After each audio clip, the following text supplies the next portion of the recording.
तो hello guys, आज हम वीडियो बनाने वाले हैं पेमेंट ऑफ वेजेस एक्ट 1936 पर।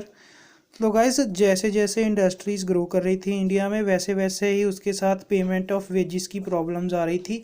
लोगों को टाइम पर सैलरीज़ या फिर उनके वेजेस नहीं मिल रहे थे, जिसकी वजह से काफ़ी अगली टर्न ले ली थी इस इंडस्ट्रीज़ ने। क्योंकि फिर उस टाइम पर जो वर्कर्स थे वो स्ट्राइक्स कर रहे थे या फिर और ऐसी चीज़ें कर रहे थे, जिससे कि काफ़ी इफ़ेक्ट हो रहा था। इसलिए बाद में फिर ये एक्ट बनाई गई ताकि टाइमली सबको वेजेस मिले और टाइमली सारा काम हो।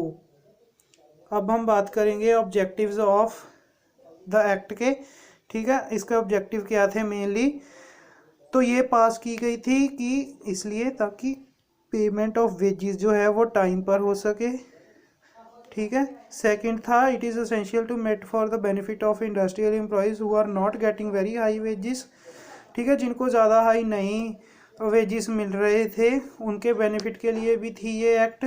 और तीसरा था to ensure payment of wages in a particular form and at regular interval without unauthorised deduction. ठीक है, कि वैसे ही कोई डिडक्शन नहीं करनी, उनको पूरी उनकी वेजेस उनको देने हैं, उनकी पेमेंट पूरी करनी है। तो गाइस, अब हम बात करेंगे rules for payment of wages की। ठीक है, responsibility for payment of wages. तो गाइस, रिस्पॉन्सिबिलिटी किस पर थी? एम्प्लॉयर पर, कि वो अपने एम्प्लॉयज़ को टाइमली वेजेस दे सके। ठीक है, इसका पहला पॉइंट आ जाता है in factories if a person has been named as the manager of the factory under section 71F of the factories act 1948। ठीक है, सेकंड है इंडस्ट्रियल और other establishments if there is a person responsible for the employer of the supervision and control of industrial और other establishments. Guys, अभी तक जो मैंने बोला वो इग्नोर कर दीजिए रूल्स के रिलेटेड। ठीक है, हम दोबारा शुरू करते हैं। तो हम करने वाले हैं rules of payment of wages. ठीक है, इसका पहला पॉइंट है कि हर एम्प्लॉयर जो होता है वो रिस्पॉन्सिबल होता है पेमेंट ऑफ वेजेस की। किसको? एम्प्लॉय को। ठीक है, इस एक्ट में यही बताया गया है कि रिस्पॉन्सिबिलिटी जो है वो एम्प्लॉयर की होती है कि वो टाइमली वेजेस अपने एम्प्लॉय को दे। और इसमें आ जाता है सेकंड पॉइंट जो कि है, तो गाइस सेकंड इसमें बात की गई है कि अगर मान लो कि वर्कर्स के ऊपर एक कोई सुपरवाइज़र आपने लगा दिया कि उसने पेमेंट देनी है, उसने नहीं दी, तो वो एक तरह से मैनेजर की रिस्पॉन्सिबिलिटी हो जाती है कि उनको जो है उनकी पेमेंट टाइमली मिल जाए। ठीक है, फिर आ जाता है fixation of wage periods. Wage periods आ जाते हैं इस तरीके से कि पीरियड आपने सेट कर देना है कि एक मंथ की सैलरी, जैसे वेज पीरियड जो है इसमें वो है 1 मंथ, कि आपने 1 महीने की सैलरी देनी ही देनी है। आप ऐसे नहीं कहोगे कि 2 महीने की सैलरी इकट्ठी ले जाना या ऐसे कुछ। ठीक है, तो उसके बाद आ जाता है time of payment of wages. पहला आ जाता है wages to be paid before 7th या फिर 10th day of the following wage period.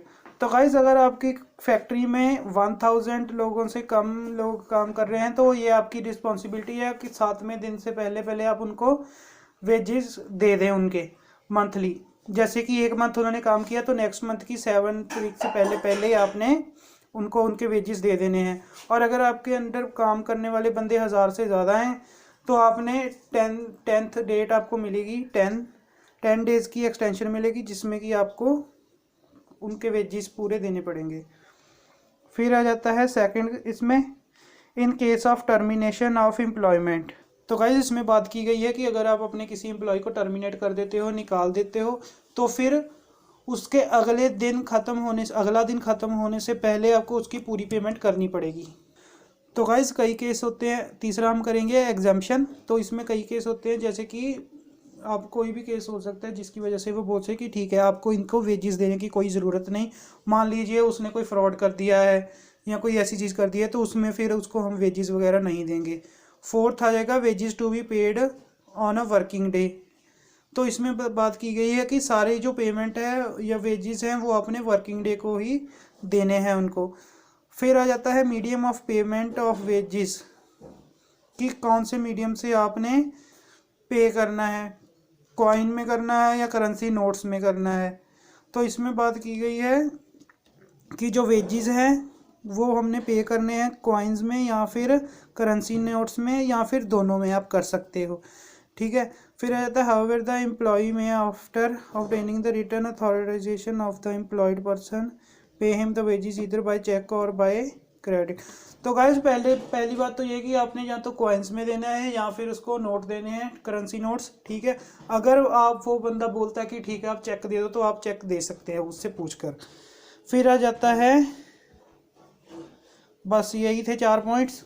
तो अगर आपको वीडियो अच्छी लगी तो प्लीज़ एक लाइक करना और सब्सक्राइब कर लेना चैनल को, क्योंकि मेरी भी मेहनत लगती है ये वीडियोस बनाने में गाइस। मेरा भी कल को एग्ज़ाम है। All the best for your exam of life, क्योंकि ये तो एक दिन में ख़त्म हो जाएगा, असली एग्ज़ाम तो ज़िंदगी लेती है।